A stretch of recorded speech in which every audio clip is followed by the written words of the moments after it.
DJLG. Life's good.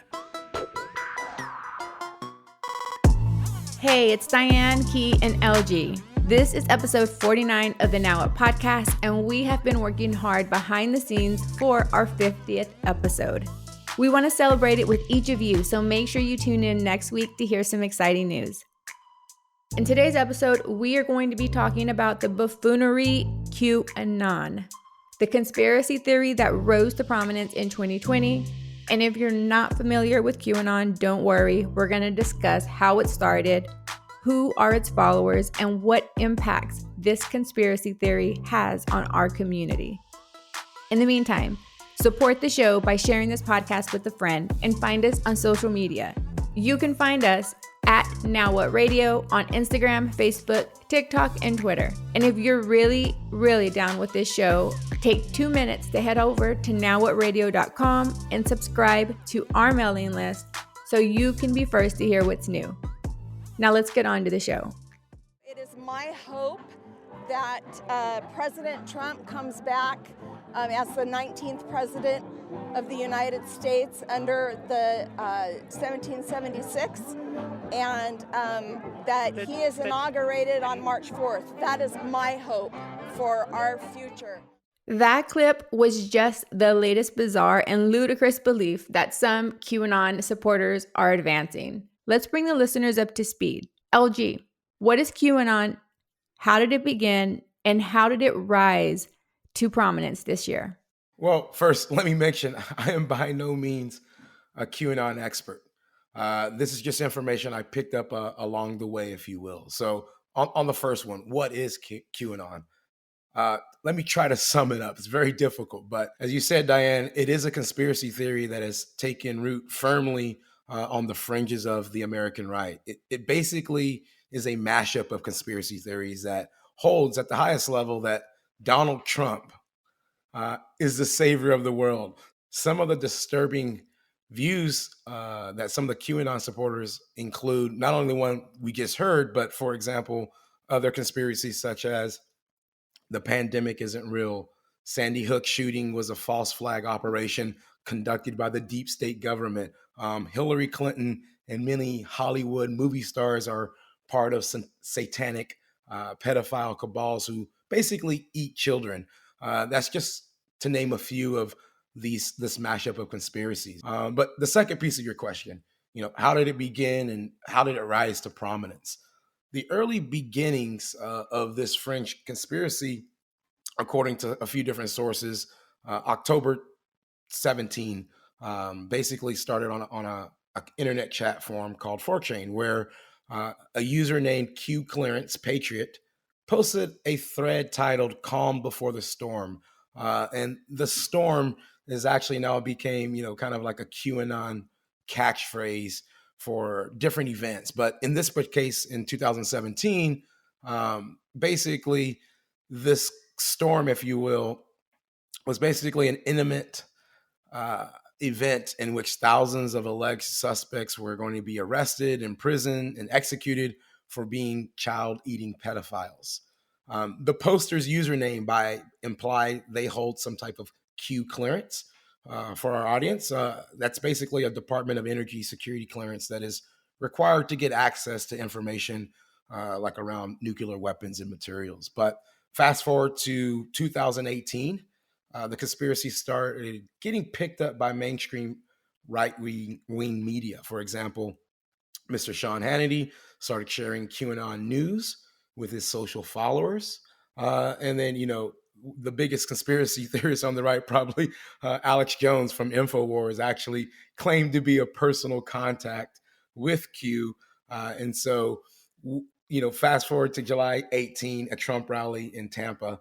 This was like the first time a mass presence of QAnon supporters hit the mainstream. So that was the early rise, if you will. And then really the pandemic, March through June of last year, the COVID pandemic, basically QAnon activity nearly tripled on Facebook and doubled on Instagram. I think, we talked about this, Diane, demonstrating how social media platforms can be used as a tool to spread information For the listeners, you can go back to episode 35 and 36, where we kind of go a little bit deeper on this. But that's the long answer, I would say, to your questions. What is QAnon? How did it rise to prominence last year? So, Key, when did you first hear about QAnon?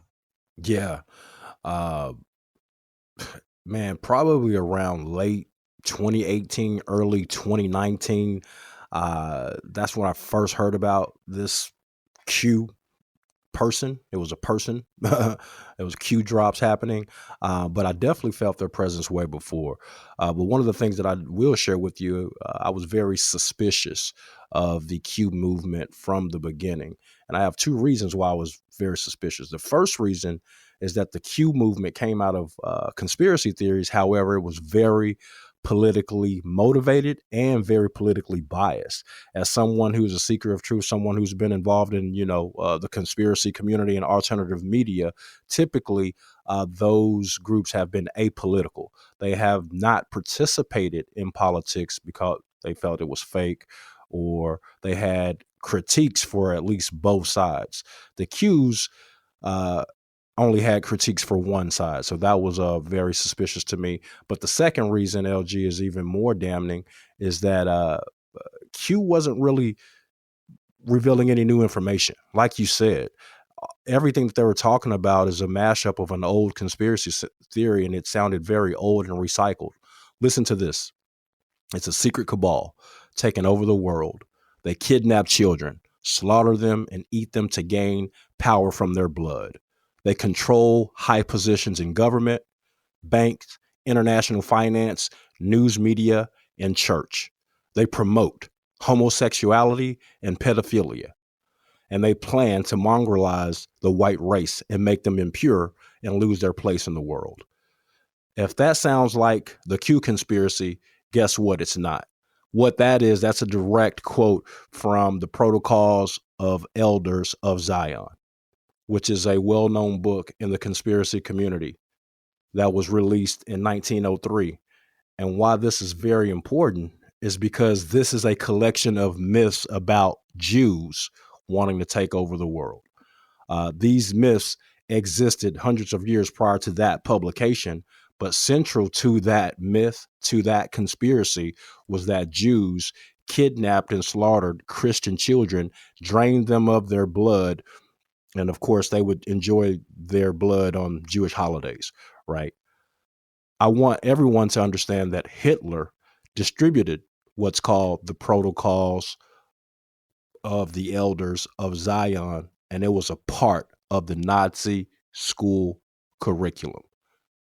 So the Protocols is not only a hoax that was found not to be true, but it was also plagiarized from an earlier satire written in the 1850s. So Q is a not so subtle rebranding of old Nazi anti-Jew propaganda. Good evening. A controversial rap artist who led a troubled existence has lost his fight for life. Gangster rap singer Tupac Shakur died tonight in a Las Vegas hospital. The controversial MTV award winner who sold millions of records was on life support for the last 6 days after he was shot up in a drive-by ambush. From what I recall, the QAnon conspiracy came in my consciousness sometime late in 2019. So a little bit after you, Key.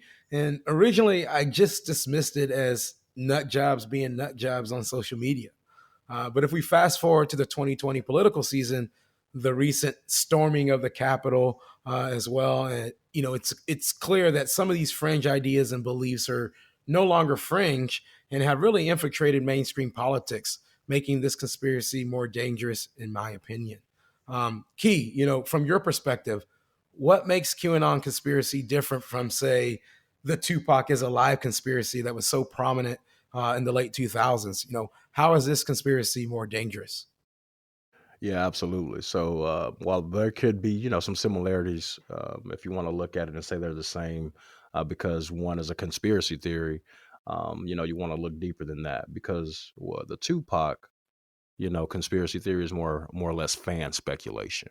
I could see how people could see that they're the same as far as, misinformation is related, but these things are dangerously different. Like I said, Tupac is fan speculation. The Q movement is actually more than speculation. It's a political movement that they felt that needs to be acted upon, which you spoke about the riots in the Capitol on the 6th, right? That's an action that was taken as a result from years of information being pushed by Q, misinformation being pushed by Q.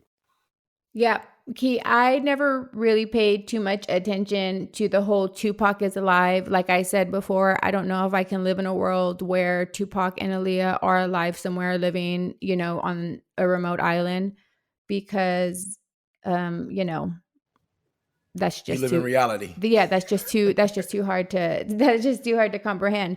I do think it makes for some good conversations when you are in an altered state of mind. But I honestly compare QAnon and its followers to the same groups or types of people who were diehard believers in Y2K. They are groups of people who are typically against science, vaccines, public education, doctors, and are making a connection to the biblical end of times. Yeah, for me, I'm able to see some of the parallels between these two conspiracies. For example, there's a lot of uncertainty around the facts of what happened in the Tupac. There is high profile celebrities involved with both, lots of media coverage, etc. But I would say that the QAnon conspiracy is slightly different in that, as you said, it's politically motivated. But in my opinion, it's actually been hijacked by those with racist beliefs, and now has actually become a tool to really spread this ideology and this morph beyond, I would say, a traditional conspiracy theory that we see many times in human history, as you kind of noted early on with the origins of the QAnon conspiracy itself being nothing new, right? But how this conspiracy is being used, I think, is the difference in what makes the QAnon conspiracy a lot more dangerous than, let's say, the Y2K conspiracy or the Tupac is alive conspiracy. I will never stop loving my parents, but it's this switch that flips in them when they're talking about what the latest Q drop means. They're not logical anymore. They're not understanding, and often they're not kind. I want to have a mom who loves me. We're past that. They say their parents have been sucked into QAnon. We are right by the Washington Monument. Let's talk about the people of QAnon. Who can believe these crazy and outlandish ideas? I mean, who are they? What's their race? What's their economic status? What's their education, etc.? For us, when we hear some of these beliefs, we immediately are able to reject them as absurd and false. We are starting to see these QAnon rehab support groups pop up on the internet and other places, and even news stories talking about how mothers and fathers' relationships with their children and family are being torn because they are sucked into this conspiracy. Some of these stories sound like they should be on intervention and not necessarily CNN. But, let's dig a little deeper. Key, Diane, do you happen to know any QAnon supporters? Why do you think people are getting sucked up into this buffoonery, these ludicrous ideas and beliefs? I personally do not know any Q supporters, but believe it or not, these rumors, these conspiracy theories are even being spread amongst our children and in school because they're hearing their parents talk about it. I've had David, he is hearing of QAnon theories around babies being eaten and asking weird questions about Joe Biden and the conversations we have to have around what's real and what's not, and wanting him to know for himself. But I think it's interesting because a Pew Research Center survey found out that more than half Americans have heard at least a little bit about QAnon. Do I know people? First of all, yes, and I have a story to share. I had two friends who are Q supporters, one female, one male, both white. One of them I met in a professional setting, one I met in an educational setting. Had many conversations about their beliefs throughout the election season. We would exchange text messages, DMs, information, and we would have, in both cases, I had what I would call pretty high-level discussions about rights, about people. But one of the things that they also would fall into is this Q information, and some of it is, as we know, is absurd. But they had fallen into this rabbit hole. These people are not hillbillies. These people are not uneducated. I can tell you that one of them makes more than six figures right now. I can tell you that the other one is well educated, and family is well educated as well. So what I'm telling you is that these individuals are not people who are not intelligent. They're not people of lower intelligence, and they are not people who are racist. I'll say that as well. Okay. However, they had fallen into this Q web of information, and I have some thoughts on why. I think that's the second part of your question here. But what I will tell you is that one of them has become reformed, and it wasn't through any information that I shared with them. Of course, I think that probably kept a lifeline open, but at the end of the day, I think it was more of their own revelations of seeing many Q prophecies not come to light. And I think it was those things in conjunction with the riots on the 6th that made this person say, you know what, he they told me, hey man, you know what, you were 100% right about that Q shit. That's how he came to me. And with that being said, though, the other person, I can tell you, we no longer speak. We're not friends anymore on social media. This person is someone who has basically rejected any quote unquote mainstream or scientific publications. And they have also shielded themselves off from other people who have not adopted this Q thinking. I don't know where they are today, but we lost communication probably around the Capitol riots time. Yeah. Thanks, Key. Yeah, I think, definitely it's humanizing. It's very simple to dismiss these supporters as loonies, crazies, whatever you want to call them. And I think you sharing those personal stories there just demonstrates the people who are falling for these conspiracies, getting sucked in, they could be you and I. They could be your family members. So me personally, I don't know any active QAnon supporters, but I think definitely the why goes to everything we talked about in our previous misinformation series, where there's a lot of uncertainty in the world still currently that the pandemic brought. You saw the tools like social media being able to amplify stories that normally wouldn't be amplified.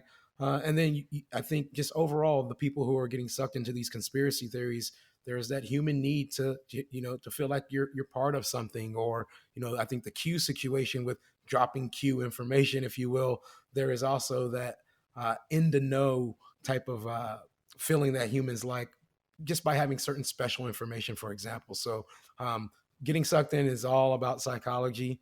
I think we've talked about that before. And so I think it's important for us not to dismiss these folks as lunatics and fringe, because as Key and as Diane, you really talked about these ideas are now in the mainstream, if you will, which sets a dangerous tone, as we mentioned earlier.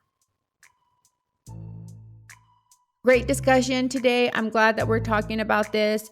The call to action that I want to leave, and hopefully what our listeners, you're going to take from this, is make sure that you are being responsible about shutting down misinformation. As Edgar Allan Poe says, believe half of what you see and nothing of what you hear. Now What is dedicated to topics impacting the Black and Brown community, to elevate and empower our people, our voices, and our culture.